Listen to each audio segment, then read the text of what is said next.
नमस्कार, जेके चैनल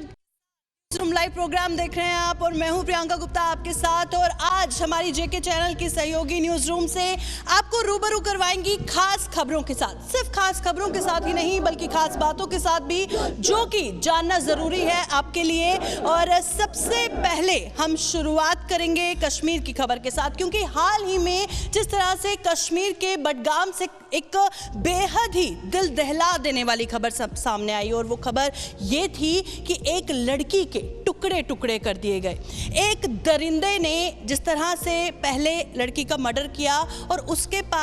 बाद उसका सिर काटा और उसके बाद उसके शरीर के टुकड़े टुकड़े किए और अलग अलग जाके फेंक दिए ताकि किसी को पता नहीं चले कि उसने ये हैवानियत की है। और इसके बाद काफ़ी गम और गुस्सा जो है वो हर जगह पर देखने को मिल रहा है। हर जगह पर आक्रोश देखने को मिल रहा है, एहतजाज हो रहे हैं। दिन में भी बहुत सारे लोग निकले थे, गांव वाले निकले थे और रात को भी कैंडल मार्च की गई थी। और एक और खबर कल यूपी से भी सामने आई, जहां पर एक बेटे ने, करीबन 30 साल के बेटे ने अपने 60 साल के पिता की हत्या कर दी और उसके शरीर के टुकड़े टुकड़े कर एक सूटकेस में डाल दिए और उसके बाद वो सूटकेस जाके फेंक दिया। हालांकि एक्यूज को गिरफ्तार कर लिया गया है, पर इस तरह की जो दिल दहला देने वाली खबरें हर जगह से सामने आ रही हैं और जाहिर तौर पर जो क्राइम रेट का ग्राफ है वो बढ़ता हुआ नजर आ रहा है। अब सवाल ये है, मैं आपको पूरी कहानी बता देती हूँ जो बडगाम में हाल ही में किस्सा पेश आया कि किस तरह से एक 30 साल की लड़की पढ़ने के लिए जाती है। 7 मार्च का वो दिन था जब वो लड़की पढ़ने के लिए गई कोचिंग इंस्टीट्यूट में और उसके बाद घर लौटकर नहीं आई और घर वालों को 4 दिन के बाद पता चला कि उसकी निर्मम हत्या कर दी गई है और उसके शरीर के टुकड़े टुकड़े कर दिए गए हैं। इसके बाद गांव वालों का कहना है कि जो कल्प्रिट है उसे कड़ी से कड़ी सजा होनी चाहिए। और अगर हम बडगाम की बात करें तो कुछ ही वक्त में ये दूसरा मर्डर हुआ है। इससे पहले दिन दिहाड़े एक शख्स ने दूसरे शख्स का जिस तरह से मर्डर कर दिया, उन दोनों के बीच में बहस हुई और बहुत ही नेक दिल इंसान जिसकी शादी 18 महीने पहले हुई थी, एक मासूम 8 महीने की बच्ची है उसकी, जिसने अभी बोलना भी शुरू नहीं किया था। आप अंदाज़ा लगा सकते हैं कि मैं लफ्ज़ों में तो बयान नहीं कर सकती, पर आप अंदाज़ा लगा सकते हैं कि किस तरह से उनकी फैमिली पर बीत रही होगी कि 18 महीने पहले शादी हुई थी, 8 महीने की मासूम बच्ची है। और उसके बाद ये थोड़ी ही देर में जो दूसरा मर्डर केस सामने आया जहां पर एक लड़की के टुकड़े टुकड़े कर दिए गए। MA BEd लड़की, काफ़ी पढ़ी लिखी लड़की, और एक कारपेंटर जो अक्सर उसके घर में आया करता था, वहाँ खाना भी खाया करता था और घर वाले विश्वास भी उस पर करते थे। और आप देखिए कि आजकल विश्वास का ज़माना ही नहीं है कि जिस पर विश्वास करें उन्हीं की घर की लड़की की हत्या करके उसके टुकड़े टुकड़े कर दिए, शायद ही सपने में किसी ने सोचा होगा। और तस्वीरें इस वक्त आप अपनी स्क्रीन पर देख रहे हैं एहतजाज की, जो दिन में भी प्रोटेस्ट किया गया, रात को कैंडल मार्च निकाला गया, हुजूम आप तस्वीरों में देख सकते हैं कि किस तरह से लोग सड़कों पर उतरे हैं, इंसाफ की मांग कर रहे हैं और उनका कहना है कि हमारी बेटियां सुरक्षित नहीं हैं। और इसी के चलते जिस तरह से उसके गांव वाले जो हैं, लड़की के भी गांव वाले और जो कल्प्रिट है उसके गांव वाले भी ये बार बार मांग कर रहे हैं कि उसको फांसी की सज़ा होनी चाहिए। और ये ऐसा इंसिडेंट है जो कोई भुला ही नहीं पा रहा है। कुछ ही वक्त में सिर्फ एक डिस्ट्रिक्ट बडगाम में 2 मर्डर केसेस सामने आए हैं और कल जो यूपी से खबर सामने आई वो भी इसी तरह की खबर थी कि प्रॉपर्टी डिस्प्यूट को लेकर एक बेटे ने अपने पिता की हत्या कर दी, फिर टुकड़े टुकड़े कर दिए और सूटकेस में डाल के जिस तरह से फेंक दिए। तो इस तरह की खबरें जो सामने आ रही हैं वो जाहिर करती हैं कि किस तरह का माहौल बनता हुआ नज़र आ रहा है। और यही उम्मीद करते हैं कि जल्द से जल्द इंसाफ मिलेगा और जो कल्प्रिट है उसको भी जल्द से जल्द जो है वो सज़ा दी जाएगी। तो चलिए अब हमारी न्यूज़ रूम की सहयोगी हैं जो अगली खबर से आपको रूबरू करवाएंगे। और जहां खबरों से तो हम खास खबरों से तो इस न्यूज़ रूम लाइव के प्रोग्राम में आपको रूबरू करवाएंगे ही, साथ ही साथ खास बातें भी बताएंगे जो आपके हेल्थ से भी जुड़ी हैं या फिर रोज़मर्रा की ज़िंदगी से भी जुड़ी हैं। और अब बात हम करेंगे स्मार्ट वॉच की, क्योंकि स्मार्ट वॉच आजकल हर कोई यूज़ करता है। पर आपको ये जानना ज़रूरी है कि आप स्मार्ट वॉच पर इतना भी विश्वास ना करें कि आपके साथ विश्वासघात हो जाए, क्योंकि पूरी तरह विश्वास भी नहीं करना है, क्योंकि कहते हैं कि स्मार्ट वॉच आपकी हार्ट बीट भी बताती है, स्मार्ट वॉच आपकी पल्स रेट भी बताती है, स्मार्ट वॉच आपके स्टेप्स भी बताती है। और हमारी सहयोगी है न्यूज़ रूम से जसलीन कौर, जो इसके बारे में बताएंगे कि उसके फ़ायदे क्या हैं और नुकसान क्या क्या हो सकते हैं। Over to you Jasleen. बहुत शुक्रिया। तो आज के समय में अगर बात करें,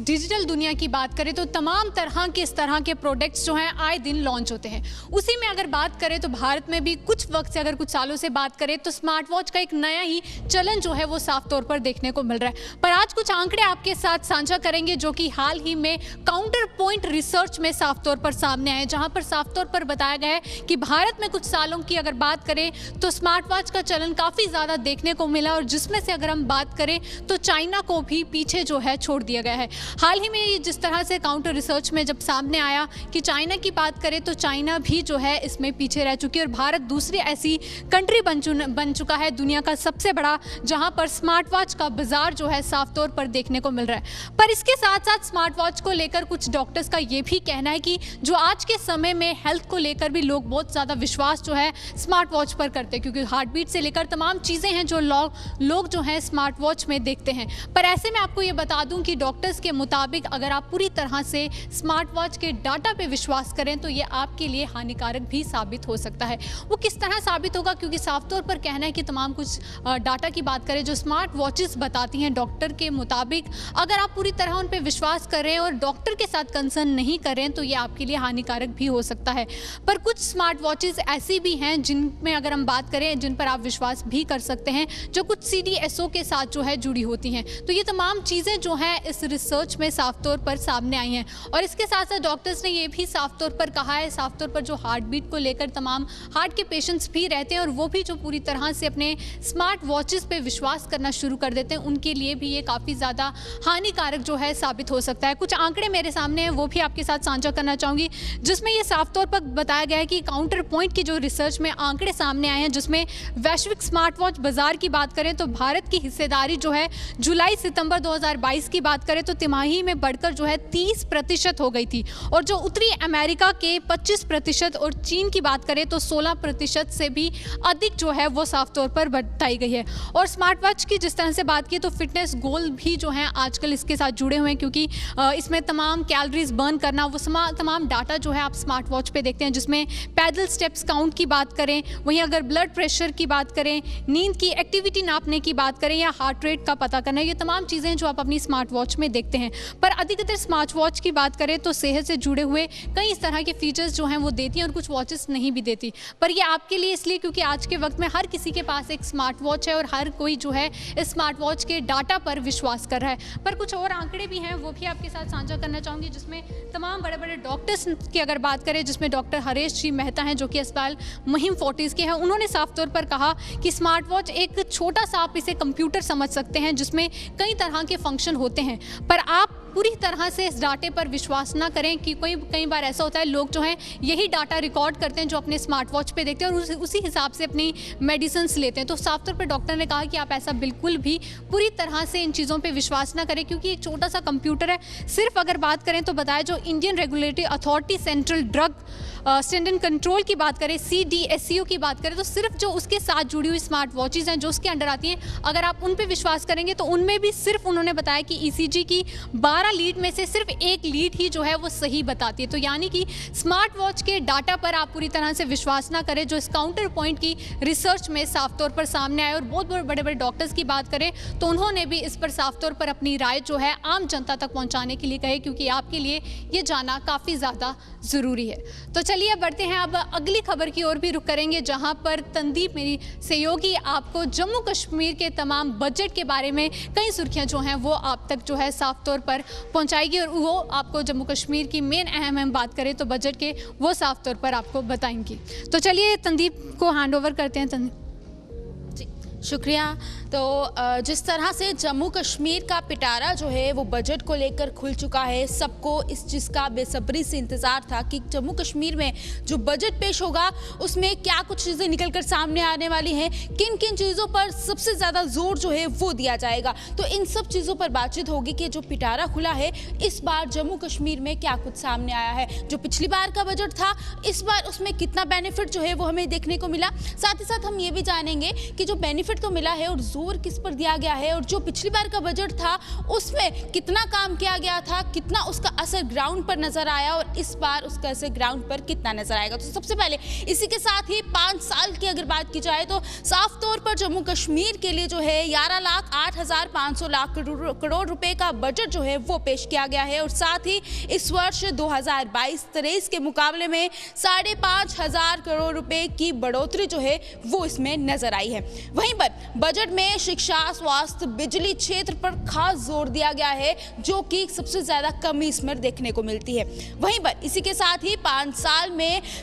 जिस तरह से जीडीपी को दोगुना करने का भी अब यहाँ पर प्रस्ताव जो है वो रखा गया है, लक्ष्य जो है वो रखा गया है। तो साफ तौर पर जिस तरह से मैंने आपको ये बताया कि इस बार जो बजट है इस पर सबसे ज्यादा ध्यान जो है वो शिक्षा और स्वास्थ्य, बिजली पर जोर जो है दिया गया है, क्योंकि बिजली की बात करें तो जम्मू कश्मीर में बिजली की परेशानी से काफी ज्यादा लोग जो है वो जूझ रहे हैं, काफी ज्यादा लोग परेशान हैं। सर्दियों में बिजली जो है वो कश्मीर वासियों को सबसे ज्यादा चाहिए होती है, लेकिन इसी के चलते अगर जम्मू की बात करें तो गर्मियों में जम्मू में बिजली की जरूरत सबसे ज्यादा है, लेकिन जम्मू में गर्मियों के समय में ही बिजली की कटौती काफी ज्यादा देखने को मिलती है। तो ये सब चीजें जो है काफी देखने को मिल रहे हैं। वहीं पर अगर हम शिक्षा को लेकर बात करें तो शिक्षा पिछले साल के मुकाबले जो बजट सामने आया था उस पर शिक्षा पर जोर तो दिया गया, लेकिन क्या उस हद तक जोर दिया गया, क्योंकि अभी भी जिस तरह से मिस स्कैम जो है वो भी देखने को मिलते हैं। इससे जुड़ी और भी चीजों को अगर इसके साथ हम इंक्लूड करें तो अभी भी बच्चे जो है वो ग्राउंड पर नजर आते हैं। वहीं पर साथ ही साथ हम स्वास्थ्य की बात करेंगे, हॉस्पिटल्स में क्या कुछ सुविधाएं हैं। अभी भी बहुत सारे ऐसे लोग हैं जो कि बाहर नजर आते हैं और इस स्वास्थ्य सर्विस को लेकर जो है काफी ज्यादा परेशान भी है। वहीं पर आपको ये भी बता दें कि केंद्र सरकार ने जम्मू कश्मीर का पिटारा जिस तरह से खोला और अब प्रदेश में विकास की पूरी गति जो है वो भी दौड़ती हुई नजर आएगी। केंद्र सरकार ने जो है जिस तरह से संसद में बजट पेश करके दूसरे चरण में पहले दिन केंद्र शासित प्रदेश जम्मू कश्मीर के लिए रिकॉर्ड जो है वो लगभग 11,08,500 लाख करोड़ रुपए का बजट जो है वो पेश किया है, और बजट राशि जो है वो 2022-23 के मुकाबले 5,500 करोड़ रुपए से ज्यादा है। यानी जो पिछली बार बजट था उस बार इस पे ज्यादा है, लेकिन क्या इतना ही ज्यादा असर ग्राउंड पर नजर आएगा? और वहीं पर पिछले साल की अगर बात की जाए तो जिस तरह से 1.13 लाख करोड़ रुपए का बजट जो है वो पारित किया गया था लोकसभा में, विश्व के हंगामे के चलते केंद्रीय वित्त मंत्री निर्मला सीतारमण जो है वो बजट पेश नहीं कर पाई थी, और केंद्र वित्त राज्य मंत्री जिस तरह से पंकज चौधरी ने प्रदेश का बजट जो है वो लोकसभा में प्रस्तुत किया था, हालांकि इस पर चर्चा नहीं हुई थी। वहीं पर बजट में शिक्षा, स्वास्थ्य और बिजली पर खास जोर जो है इस बार दिया जाएगा। तो ये वो सब बजट है जिसको लेकर सब चीजें जो है वो सामने आ रही है, जिस पर बार बार यही बताया जा रहा है कि इस पूरे बजट में जो है सबसे ज्यादा जोर जो है वो शिक्षा पर दिया जाए, क्योंकि शिक्षा बहुत ज्यादा जरूरी है। और जम्मू कश्मीर में जिस तरह से लगातार कोशिश की जा रही है कि जम्मू कश्मीर में जिस तरह से बाहर जाते ही जम्मू कश्मीर के युवाओं को पूछा जाता है क्या आपके वहां पर इस तरह की गतिविधि हो रही है, क्या आपके वहां पर ऐसा कुछ हो रहा है, तो इन सब चीजों को दूर करने की कोशिश इस तरह से हो रही है। तो उसको लेकर बजट जो है वो भी बढ़ता हुआ नजर आ रहा है, और इस बार 5.5 करोड़ रुपए का बजट में बढ़ोतरी की गई है पिछले साल से। अब आगे की हम जानकारी जो है वो भी लेंगे, क्योंकि फ्लू की अगर बात करें तो फ्लू भी अब जो है वो बढ़ता हुआ नजर आ रहा है, यानी कि हम बात कर रहे हैं H3N2 फ्लू को लेकर। जी हाँ, और इससे कितनी जाने जा चुकी हैं और इससे जो इसके सिम्टम्स हैं वो क्या कुछ है, किस तरह से इसके बारे में जो है वो लोगों को पता होना चाहिए, क्योंकि इसमें कुछ जाने जा भी चुकी है और ये फ्लू लगातार बढ़ता हुआ भी नजर आ रहा है। तो चलिए इस पर पूरी जानकारी जो है वो आपको हमारे सहयोगी जो है अत्या आपको पूरी जानकारी देगी कि इसके क्या कुछ सिम्टम्स हैं, इससे आप खुद को कैसे बचा सकते हैं और क्या कुछ इस पर पूरी जानकारी है। जी अत्या। जी, जिस तरीके से हम देखते आ रहे हैं कि जम्मू कश्मीर की बात करें या फिर अगर पूरे इंडिया की बात करें, तो जिस तरीके से अब ये फ्लू जो है बढ़ता हुआ नज़र आ रहा है और दिन ब दिन जो है केसेस में भी जो इजाफा हो रहा है। वहीं पर अगर हम कोरोना की बात करें तो जिस तरीके से उस टाइम पे जो माहौल बना हुआ था, उसके बाद जो है अब लोग काफ़ी कंसर्न है कि आखिर ये फ्लू क्या है और इतनी जानें जो है वो क्यों जा रही है, और वहीं पर केसेस भी जो है दिन ब दिन बढ़ते हुए नज़र आ रहे हैं। ये जो फ्लू है H3N2 फ्लू है, जो कि कॉमन सीजनल फ्लू कहा जाता है, जो कि पहले भी आ चुका है। लेकिन अब सवाल ये उठता है कि अब जो है इस टाइम पे इतना हाइप इसका क्यों हो रखा है और साथ ही साथ इतने केसेस जो है वो क्यों आ रहे हैं। वहीं पर फ्लू की बात करूं तो ये सीजनल फ्लू माना जाता है, यानी कि सीजन के हिसाब से जो है ये फ्लू आते हैं। पहले भी इन्फ्लुएंजा की बात करें तो लगातार जिस तरीके से इन्फ्लुएंजा जो है वो हो रहा था, लेकिन अब जो है H3N2 की अगर हम बात करें तो इसमें ऐसा क्या है कि लोग इतने कंसर्न हो रहे हैं और वहीं पर इतने ज़्यादा लोग जो है हॉस्पिटलाइज्ड हो रहे हैं और साथ ही साथ जो डेटा है वो बढ़ता हुआ नज़र आ रहा है। जो अगर मैं बात करूँ इस फ्लू की तो ये दिसंबर से लेके अभी तक जो है कंटिन्यूसली फ्लू होता हुआ नज़र आ रहा है और कई सारे केसेस जो है वो भी आ रहे हैं। वहीं पर इसके सिम्टम्स की अगर मैं बात करूँ तो सीजनल फ्लू का जो सिम्टम होता है वही इसके सिम्टम्स है। H3N2 फ्लू जो है वो एक सब फ्लू है इन्फ्लुएंजा का, और वहीं पर अगर सिम्टम्स की बात करूँ तो हेडेक जैसे सिम्टम्स हो सकते हैं, रनिंग नोज हो सकती है, बॉडी एक जो है वो देखा जा सकता है, और साथ ही साथ इसके अलावा ये तो कॉमन सिम्टम्स हुए, लेकिन इसके अलावा भी कुछ और ऐसे सिम्टम्स हैं वो देखे जा सकते हैं, यानी कि वॉमिटिंग हो सकती है, डायरिया भी हो सकता है और मसल पेन जो है वो भी हो सकता है। और साथ ही साथ इसके अलावा जो अडल्ट्स में यानी कि जो यंग अडल्ट्स हैं उनमें भी कुछ ऐसे सिम्टम्स जो है वो देखे जा सकते हैं, यानी कि जो फुलनेस ऑफ एयर यानी कि जो कानों में ब्लॉकेज है वो देखी जा सकती है इस फ्लू में। और साथ ही साथ डॉक्टर्स का ये कहना है कि कोई कंसर्न वाली ज़्यादा बात नहीं है, ये एक सीजनल फ्लू की तरह ही है, जो कि पहले इन्फ्लुएंजा की बात करें हम, जिस तरीके से इन्फ्लुएंजा होता है उस टाइम पे ज़्यादा जो है एंटीबायोटिक्स नहीं ली जाती है, कहा जाता है कि ज़्यादा एंटीबायोटिक्स जो है ना ले। और वहीं पर अगर डॉक्टर्स की बात करूँ तो उनका यही कहना है कि ज़्यादा कंसर्न होने वाली बात नहीं है। वहीं पर अगर मैं इसके केसेस की बात करूँ तो जैसा कि मैंने कहा कि दिसंबर से लेके मार्च तक इसके केसेस में जो है इजाफा होता हुआ नज़र आ रहा है। जनवरी में जो है 1200 के करीब जो है वो केसेस आ रहे थे, वहीं पर फरवरी में 1307 के करीब जो है वो केसेस नज़र आए, और वहीं पर मार्च की बात करूँ तो इस महीने 400 के करीब जो है वो केसेस आए। अब सवाल ये उठता है कि अगर ये पहले से फ्लू एग्जिस्ट करता था तो अब इतनी कंसर्न वाली बात क्यों है। बताया जा रहा है, डॉक्टर्स के अकॉर्डिंग जो है बताया जा रहा है कि 55 ईयर्स से ये फ्लू जो है यहाँ पे है, लेकिन जब से कोरोना वायरस जो है वो हुआ था उस टाइम पे काफ़ी सोशल डिस्टेंसिंग जो है वो देखने को मिल रही थी, और साथ ही साथ मास्क जो है वो भी पहन रहे थे, जिसकी वजह से लोगों में जो इम्यूनिटी है वो काफ़ी कम हो गई है, जिसकी वजह से ये चीज़ सामने आ रही है कि इम्यूनिटी कम होने की वजह से अब फिर से ये अटैक कर रहा है, जहाँ पर ये वायरस पहले से ही मौजूद था लेकिन इम्यूनिटी लोगों में बन गई थी, जिसकी वजह से ज़्यादा अटैक नहीं करता था। लेकिन अब जो है कोरोना के टाइम पे देखा गया कि सीजनल फ्लू, जैसे मैंने आपको कहा कि सीज़न के अकॉर्डिंग जो है ये फ्लू आता है, लेकिन 2 सीजन्स ऐसे चले गए कि जो कोविड-19 के टाइम पे जो पेंडेमिक देखा गया था उस टाइम पे सोशल डिस्टेंसिंग नहीं हुई थी और लोगों ने जो है मास्क भी पहन के रखे हुए थे, जिसकी वजह से अब जो ये H3N2 वायरस है वो लोगों तक नहीं पहुंचा है, यानी कि ये 2 सीजनल फ्लू जो है वो लोगों तक नहीं पहुंचे, जिसकी वजह से जो लोग हैं उनमें इम्यूनिटी काफ़ी वीक हो गई है। और अब जब कि कोविड-19 का जो है असर खत्म होता हुआ नज़र आ रहा है, लोग जो है अब मास्क नहीं पहनते, सोशल डिस्टेंसिंग भी नहीं रखते हैं, स्कूल जाने लगे हैं, यानी कि ऑफिस की बात करूँ तो रोज़मर्रा के काम जो है वहाँ पे जाने लगे हैं, जिसकी वजह से ये देखा जा रहा है कि अब जो ये फ्लू है ये फिर से लोगों में जा रहा है। वहीं पर इम्यूनिटी ज़ीरो होने की वजह से अब जो है फ्लू फिर से अटैक कर रहा है, और उतनी ज़्यादा ही कंसर्न वाली बात है, इसीलिए जो है इतने ज़्यादा केसेस जो है वो नज़र आ रहे हैं क्योंकि इम्यूनिटी काफ़ी कम हो गई है। वहीं पे बात करूं कि पहले भी 1988 में ये फ्लू हुआ था और वहाँ पे 2 साल का जो है पेंडेमिक लगाया गया था, उसके बाद जो है एंटीबायोटिक्स दी जाती थी, जिसकी वजह से इस फ्लू का असर जो है वो ज़्यादा नहीं देखना पड़ रहा था, लेकिन अब जो है इसका असर देखने को मिल रहा है। और वहीं पर कंसर्न वाली बात जो है बिल्कुल नहीं। एंटीबायोटिक्स की बात करूँ, डॉक्टर्स का यही कहना है कि ज़्यादा एंटीबायोटिक्स ना लें, इसमें अगर ज़्यादा आपके सिम्टम्स ज़्यादा हो जाते हैं या फिर ज़्यादा तकलीफ जो है आपको हो सकती है, उस टाइम पे एंटीबायोटिक्स जो है वो ले। जिस तरीके से हमने आपको सारे अपडेट्स जो है आज तक हमने पहुँचाए, जिन सहयोगी हमारे साथ है, सब ने अलग अलग